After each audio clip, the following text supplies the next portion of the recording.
안녕하십니까? 김용일 목사입니다. 오늘은 긍휼한 자, 마음이 청결한 자가 되라, 이런 제목으로 하나님 말씀 함께 나누도록 하겠습니다.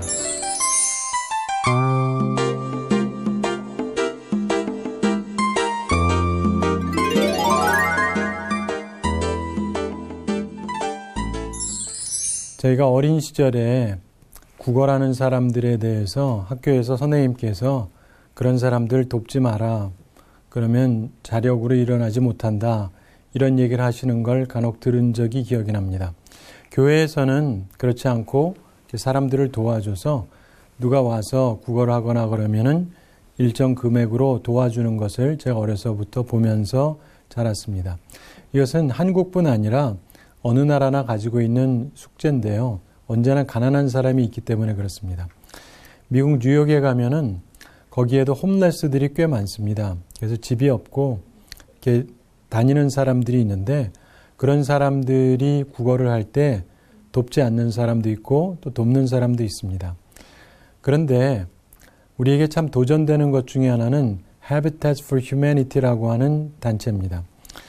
저도 미국에서 공부할 때 마침 그 단체를 세웠던 분이 와서 강의하는 걸 들으면서 꽤 도전을 받았는데요. 우리나라에서 사랑의 집짓기에서 또 많이 하고 있는데, 이분이 1976년에 그것을 시작을 했고, 그분이 시작할 때 본래 자기의 꿈이 아니었고 이분이 존경하던 어떤 목사님이 계셨습니다. 그 목사님이 4가지 비전을 갖고 있었는데, 그분이 꿈꾸던 것 중에 하나가 바로 이 집을 지어주는 거였어요. 근데 그 목사님께서 세상을 떠나셨습니다. 그래서 이분이 그것 중에서 그 한 가지를 자기의 꿈으로 붙잡고 Habitat for Humanity를 이제 시작을 했는데, 그러면서 그것이 많은 사람들에게 그 꿈이 공유되면서 미국을 비롯해서 여러 나라에 퍼지면서 2015년까지 전 세계적으로 180만 채의 집을 지어줬다고 합니다. 어떤 사람은 작은 것 하나도 나눠주기 아까워하는 반면에, 어떤 사람은 어려운 사람을 위해서 집을 지어서 주자는 생각을 하고 집을 지어 주었고, 이것을 확산시켜서 최소한 180가구를 위해서 그들에게 집을 지어줬다는 것입니다. 얼마나 아름다운 이야기인지 모릅니다. 우리가 살아가면서 나는 얼마나 긍휼의 마음을 가지고 살아가는가를 생각해 볼 필요가 있는 것입니다. 제가 어렸을 때 교회 학교에서 재미삼아서 이런 이야기들을 많이 해주셨는데, 어떤 부자가 있고 거지가 있었는데, 이 부자가 이 지옥에 떨어졌는데 거지가 천국에 가 있고, 이 성경에 있는 예화를 가지고 약간 변형시킨 건데, 거기에서 자기도 좀 천국에 올라가고 싶다고, 그러니까 네가 거지를 위해서 해준 게 뭐 있냐 그랬더니, 나도 한 게 있는데 팔을 한번 준 적이 있다 그래요. 그래서 그러면 그거나 가지고 한번 올라와 봐라. 그리고는 파줄기 하나를 던져줬답니다. 그랬더니 이 사람이 파줄기를 잡고 천국으로 올라가는데, 다른 사람들이 옆에서 또 같이 올라가겠다고 따라붙다가 이 파줄기가 약하잖아요. 그대로 떨어졌다. 뭐 이런 얘기를 하면서 우리들이 살아가면서 좀 선을 많이 베풀어야 된다, 이런 얘기를 하시는 얘기를 들었던 적이 있습니다. 물론 어린이들에게 좀 긍휼의 마음을 가지라는 의미에서 하셨던 얘기인데, 적어도 우리가 한 가지 생각해 볼 것은요, 내가 마음속에서 살아오면서 다른 사람을 위해서 얼마나 베풀었는가, 어려운 사람을 위해서 얼마나 긍휼했는가 한번 생각해 보게 되기 바라고요. 예수님께서는 오늘 본문 7절에 보면은 긍휼히 여기는 자는 복이 있나니 그들이 긍휼히 여김을 받을 것이며, 이렇게 말씀하셨는데, 이 말씀을 따라 우리들이 긍휼히 여기는 사람들이 되기를 바랍니다. 이 긍휼히 여긴다는 것은 동정한다라는 뜻도 되는데, 이 동정이라고 하는 것은 남의 어려운 처지, 그것을 자기 일처럼 딱하고 가엾게 여기는 것을 뜻하지 않습니까? 근데 이것을 현대적으로 표현하자면요, 공감하는 겁니다. 영어에 empathy라는 게 있죠. 이 공감하는 것. 그래서 여러분들이 살아가면서요, 좋은 상담가가 되고 싶다면 한 가지를 확실히 하시면 됩니다. 그게 뭐냐면 공감하는 거예요. 그러면 정말 도움이 됩니다. 여러분, 여러분의 자녀 문제도 그렇고 주변 사람들의 어려움도 그렇고 그런 어려움들이 있을 때 사실 중요한 것 중에 하나는 내가 그 감정을 함께 공유해 주는 거예요. 그러면 그 사람에게도 크게 위로가 되고 나에게도 위로가 되는 것입니다. 그런데 오늘날 많은 사람들이 보면 대부분 자기 생각 그리고 자기 감정에 빠져 있어서 다른 사람의 감정과 느낌에 대해서는 무관심해요. 그런데 다른 사람의 상황에 대해서 우리가 공감할 필요가 있습니다. 그러면 우리도 공감을 받게 될 것입니다. 오늘 말씀에서 긍휼에 대해서 말씀하는데 긍휼에 관한 성경의 기본적인 원칙이 있습니다. 그게 뭐냐면 용서함으로 용서를 받게 된다는 것이죠. 야고보서 2장 13절에 보면 긍휼을 행하지 아니하는 자에게는 긍휼 없는 심판이 있으리라 이렇게 말씀합니다. 그리고 예수님께서도 마태복음 6장 12절에서 우리가 우리에게 죄 지은 자를 사하여 준 것 같이 우리 죄를 사하여 주옵시고 이렇게 기도하라고 가르치셨습니다. 그러면서 부연해서 설명하시죠. 너희가 사람의 과실을 용서하지 아니하면 너희 천부께서도 너희 과실을 용서하지 아니하시리라. 그러면서 예수님께서 자기 동료를 용서하지 않는 종의 예를 들어 설명하시면서 너희가 각각 중심으로 형제를 용서하지 아니하면 내 천부께서도 너희에게 이같이 하시리라 이렇게 말씀합니다. 우리가 다른 사람의 과실을 용서하면 우리의 하늘아버지도 우리의 과실을 용서하신다.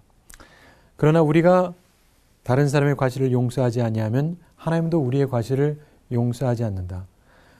이것을 어떻게 생각해 볼 수 있냐면요. 제가 하는 표현인데 하나님은 거울 같은 분이세요. 그래서 내가 하는 대로 해주신다는 겁니다. 그래서 여러분 인생을 살아가면서 내 인생이 어떻게 돌아가고 있는가를 잘 생각해 보세요. 내가 긍휼을 베풀면 하나님의 긍휼함이 임하는 것입니다. 여러분 여기서 긍휼히 여긴다라고 하는 것은 단순히 소극적인 성질이라기보다 고통당하는 사람이나 절망에 처한 사람에 대해서 적극적으로 친절을 나타내는 모습을 뜻하는 것입니다. 그래서 단순히 생각만 하는 것이 아니라 행동 속에서 보여지는 것이죠. 무엇보다도 공감하는 거예요. 다른 사람하고 함께 경험하는 겁니다. 그래서 행동하는 거죠. 우리가 다른 사람을 도울 때도요. 그 사람의 감정에는 전혀 관심이 없고 외부적인 것에만 치중하는 경우가 많습니다. 그런데 우리가요. 참으로 그 사람이 느끼는 것처럼 느끼고 그 사람이 보는 것처럼 본다면 우리가 달라지게 돼 있고 참으로 진정한 도움을 줄 수 있게 되는 것입니다. 훨씬 더 용서하는 마음 그리고 관대한 마음을 우리가 가질 수 있게 되는데 긍휼한 마음을 품을 때 가능합니다. 불란서 격언에 보면은 모든 것을 아는 것이 모든 것을 용서하는 것이다. 이런 표현이 있습니다.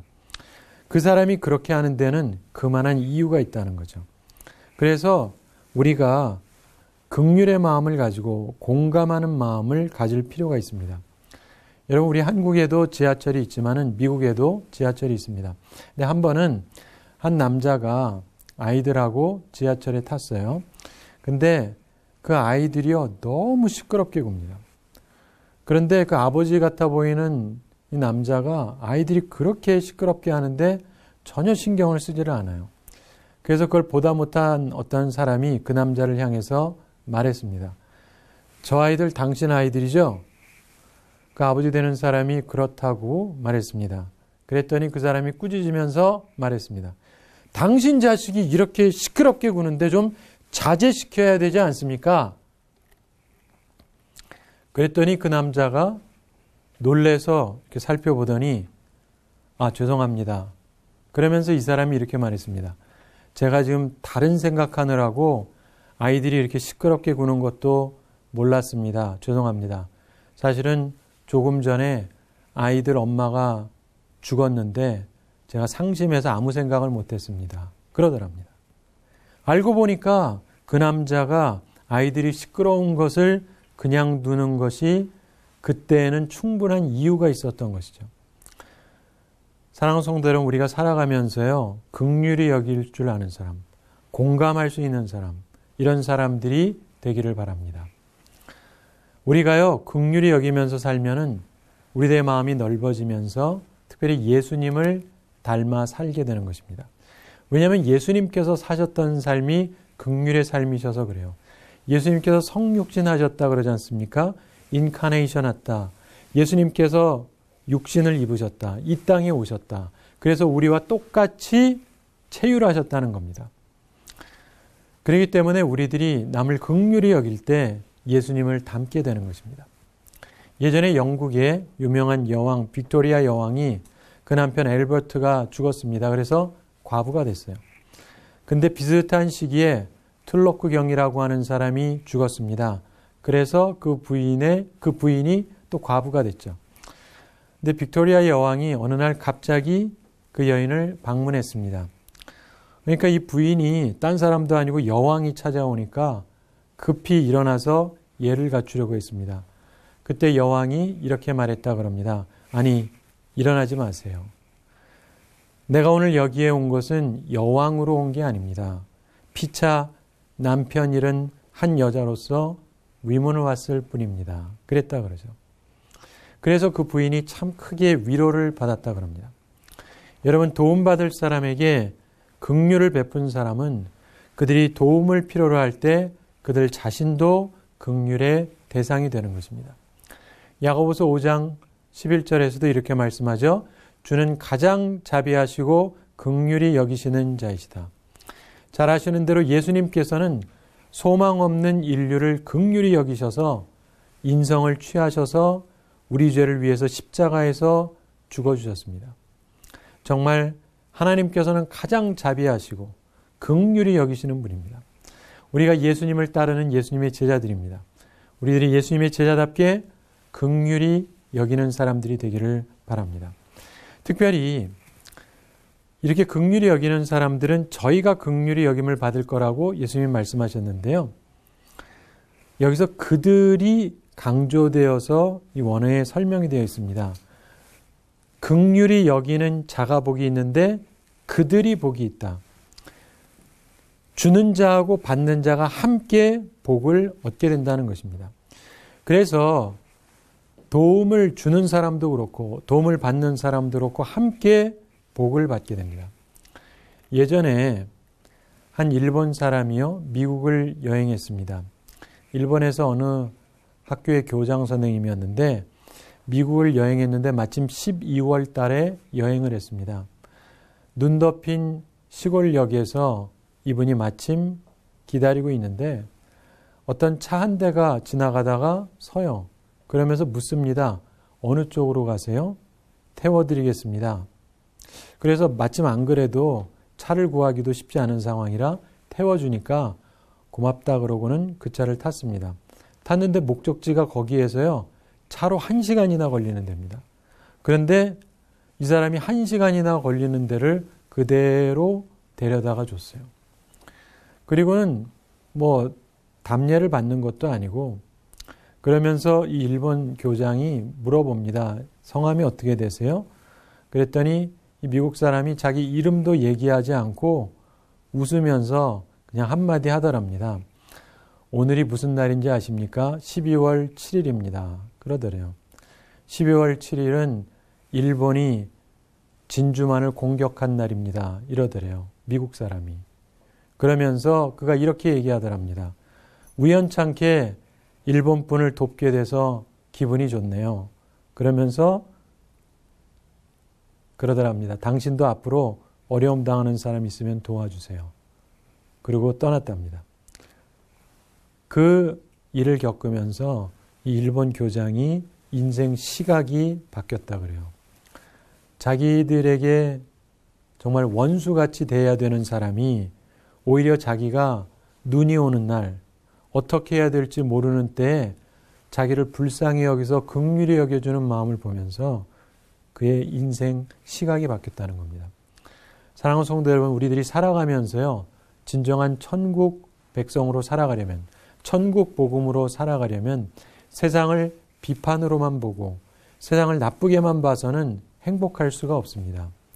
어려운 사람들을 긍휼히 여기고 함께 느껴주고 공감하고 그들과 함께 해줄 때 그들도 위로를 받고 나도 위로를 받고 하나님의 위로로 우리들이 충만해지고 세상이 아름답게 변화될 수 있는 것입니다. 바라기는 우리가 긍휼히 여기는 자가 되어서 하나님께서 주시는 긍휼의 은총을 누리며 살아갈 수 있게 되기를 바랍니다. 예수님께서 또한 오늘 우리에게 주시는 말씀은 마음이 청결해야 된다고 말씀합니다. 마음이 청결한 것이 복이 있다고 말씀하시는 거죠. 이것이 6번째 복 이야기인데 8절에 보면 마음이 청결한 자는 복이 있나니 그들이 하나님을 볼 것이미요 이렇게 말씀합니다. 마음이 청결하다. 이 청결하다라고 하는 건 청결한, 이것은 헬라어로 카사로스입니다. 순결한, 정결한 이런 뜻입니다. 그래서 더러운 옷을 세탁해서 청결해졌을 때, 이럴 때도 쓸 수 있는 그런 단어입니다. 근데 구약 성경에도 보면은 시편 24편 3절과 4절에 보면은 여호와의 산에 오를 자 누구냐 그러면서 곧 손이 깨끗하며 마음이 청결하며 이런 말씀을 합니다. 이 청결하다는 것은 하나님의 표준에서 판단할 때 부패하지 않은 것을 얘기하죠. 여러분, 우리가 갖고 있는 모든 죄, 이것은 우리의 영혼을 더럽게 합니다. 그런데 우리의 마음이 청결해야 된다고 예수님께서 말씀하셨습니다. 왜 그러냐면 우리의 마음이 우리의 말과 행동이 우러나는 중심점이기 때문에 그렇습니다. 그리고 우리가 갖는 모든 애정과 총명의 좌소입니다.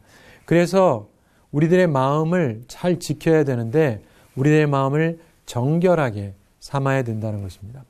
마음이 청결한 사람은 죄로 이끄는 길에 큰 관심을 갖지 않습니다. 항상 영적인 비전을 앙망하고 더 큰 하나님의 은사를 사모하게 되는 것이죠.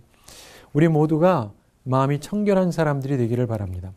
특별히 청결하다 할 때 이 카사로스의 몇 가지 용법이 있는데 첫째는 말 그대로 청결하게 하는 겁니다. 그래서 더러운 옷을 세탁할 때 사용할 수 있는 그런 말이고요. 두 번째로 키질해서 채로 모든 결을 깨끗이 제거해버린 곡식에게 사용됩니다. 알곡. 혹은 무능한 군인을 빼버린 정예 부대를 뜻할 때도 사용하는 말이에요. 세 번째로 물을 타지 않은 순전한 우유 혹은 순전한 포도주 이런 것처럼 순전한 것을 얘기하고 혹은 금속으로 치자면 혼합하지 않은 금속을 얘기합니다. 그래서 이것은 비혼합, 비화합, 비합금의 의미를 가지고 있습니다. 이것을 성경에서 보면 같은 단어가 때에 따라서 거짓이 없는 이렇게 사용되기도 합니다. 그래서 이 말씀은 우리가 무엇을 하든지 간에 그 동기가 순수해야 된다는 겁니다. 그런 사람이 복이 있다는 거예요. 내가 무엇을 하든지 그걸 하는 이유가 신실한 사람, 그 이유가 정직한 사람, 거짓이 없는 사람, 이런 사람이 복이 있다는 것입니다. 이중적인 마음을 품지 말라는 것입니다. 예수님께서 우리의 동기가 항상 순전하기를 바라셨습니다. 잘 아시는 대로 바리새인들은 율법적인 행위의 청결성을 강조했습니다. 그러나 예수님께서는 껍데기의 청결성보다 마음의 청결성을 강조하고 계세요. 바리새인들은 손을 씻어야 된다고 말했습니다. 그러나 예수님께서는 손 안 씻는 것이 인간을 더럽게 하는 것이 아니라고 말씀하셨습니다. 여러분, 우리가 인생을 살아가면서 오늘날에도 심지어 교회에서조차도 우리는 흔히 사람의 행위를 문제 삼아요. 잘 생각해 보세요. 우리들이야 많은 경우 그 사람의 행동을 문제 삼습니다. 오해하지 마십시오. 아무 행동이나 다 괜찮다는 말이 절대 아니에요. 행동을 온전히 해야죠. 그러나 사람의 행위를 더럽게 하는 것은요, 내적인 마음에 문제가 있기 때문에 그런 것입니다. 잘못된 생각이 먼저 있는 거예요. 그리고 이게 구체적으로 실현이 되어질 때 범죄가 성립이 되는 거죠. 그래서 마음이 청결하면 언제나 신실할 수 있는 것입니다. 우리가 마음이 청결해서 악한 것을 구하지 않아야 됩니다. 음모가 없어야 돼요. 불순한 의미가 없어야 됩니다. 이중적인 자세, 이중적인 생각, 이중적인 성격, 이런 것이 있지 말아야 된다는 것입니다. 그리고 우리가 무언가를 추구할 때 세속적인 목표만을 추구해서는 안 된다는 것을 분명히 뜻하는 것이죠. 자, 이렇게 마음이 청결한 사람, 내가 무엇을 하는 이유, 동기가 순전한 사람, 이러한 사람들은 하나님을 볼 것이다. 이게 예수님께서 하신 말씀입니다. 여러분 한번 잘 생각해 보세요. 사람은요, 자기가 마음에 품은 것을 자꾸 보게 됩니다. 사람들이 드라마를 본다. 뭘 봅니까? 자기가 재미있게 생각하는 드라마를 자꾸 보는 거예요. 사람은요, 자기가 마음에 품은 걸 자꾸 보고 싶어 합니다. 그리고 길을 지나가면서도요, 자기가 관심 있는 걸 주로 바라보는 것이죠. 저는 목사라서 그런지 모르겠지만 여기저기 다니면서 보면, 또 다른 나라에 가서도 보면 교회가 제일 먼저 눈에 확확 들어와요. 각 사람들마다 관심 있는 게 자기 눈에 확확 들어오는 법이거든요. 우리는요, 자기가 관심이 있는 것, 이런 것이 나타나면요, 금방 봅니다.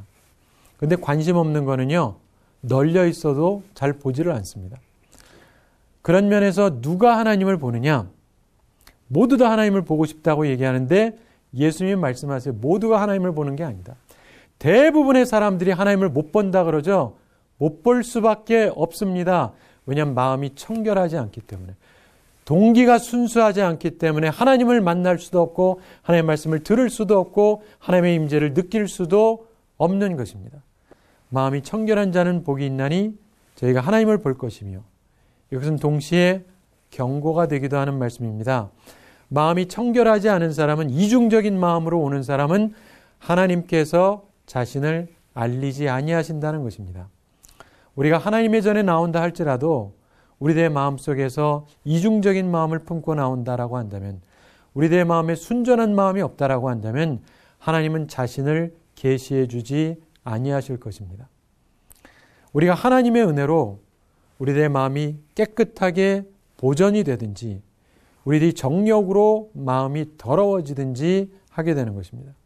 그런데 결국 그렇게 살다가 언젠가 하나님 보시기에 합당한 자와 하나님을 보기에 합당하지 못한 자로 결정 지어질 것입니다. 그렇다면 나는 어떤 길을 걸어가고 있는가를 생각해 보시기 바랍니다. 우리가 예수 그리스도를 알기 전까지는 세상적으로 살아갈 수 있고 세상의 욕심으로 살아갈 수 있습니다. 그러나 그 길은 지옥 가는 길이기 때문에 예수님께서 천국 가는 길, 천국의 복음, 천국의 좋은 소식을 전하기 위해서 오셨고 우리들에게 정결한 마음을 품으라고 이야기를 합니다. 여러분, 우리가 믿음 생활하면서요, 마음이, 믿음이 정결할 때 하나님을 보게 되는 거예요. 정결한 믿음을 가질 때 하나님을 바라볼 수가 있는 겁니다. 많은 사람들이 믿음조차도 혼탁해요. 그렇기 때문에 하나님을 바라볼 수가 없는 것입니다. 우리는 모두 예수 그리스도의 공로로 죄 씻음을 받을 수가 있습니다. 그리고 이제 마음을 정결하게 하고 살아야 됩니다. 이제부터는 예수님을 믿는다라고 한다면 선한 양심을 가지고 살아야 됩니다. 그러면 하나님의 임재하심을 느끼게 됩니다. 하나님을 느끼게 돼요. 그리고 하나님의 말씀을 듣게 됩니다. 들을 귀를 갖게 돼요. 그러면서 눈이 열리게 됩니다. 믿음의 눈이 열려서 하나님을 바라볼 수 있게 되는 거예요. 다른 세계를 바라볼 수 있는 것입니다. 여러분, 살아가면서 하나님에 대한 인식이 있으세요? 마음을 청결하게 가지세요. 순수한 동기를 가지세요. 그래서 하나님의 임재를 체험하는 복된 삶을 사시기 바랍니다. 그리고 결국 그런 사람들이 천국에서 하나님을 영원히 보게 될 것입니다. 말씀을 맺습니다. 하나님을 본다는 것은 하나님을 더욱 확실히 알게 된다는 거예요. 순수한 마음을 가져보십시오. 그러면 하나님을 희미하게 하는 것이 아니라 하나님을 더욱더 자세하게 알게 됩니다. 하나님이 어떤 분이신지 더욱 확실하게 알게 돼요. 내 마음이 순수하면 순수할수록 순수한 하나님을 바라보게 되고, 내 믿음이 순수하면 순수할수록 의지할 만한 하나님을 느끼게 되고, 내 마음이 순수하면 순수할수록 순수한 하나님의 사랑이 느껴지는 겁니다. 이것이 진정으로 큰 복입니다. 바라기는 우리가 이 말씀을 생각하면서 살아가게 되기를 바라고, 그래서 주님께서 주시는 하늘의 온전한 복을 누리며 살아가게 되기를 바랍니다. 우리가 한 주 동안 지내면서도 오늘 말씀을 기억하면서 긍휼히 여기는 자가 되고 마음이 청결한 자가 되어서 하나님의 긍휼하심을 입고 그리고 하나님을 바라보며 살아갈 수 있는 우리 모두가 되기를 바랍니다. 감사합니다.